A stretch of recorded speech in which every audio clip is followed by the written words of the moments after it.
ঝাল ঝাল কুল মাখা বানাতে কুল ভালোভাবে ধুয়ে পরিষ্কার করে নেব। এরপর হামানদিস্তার মধ্যে টুকরো টুকরো করে বাটিতে রেখে নেব।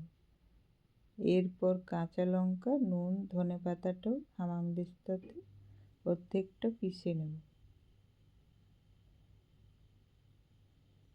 তারপর টুকরো করে রাখা কুলের মধ্যে অর্ধেকটা বেটে রাখা কাঁচা লঙ্কা, নুন, ধনেপাতাটা চামচের সাহায্যে দিয়ে তার মধ্যে দিয়ে দেব চাট মশলা।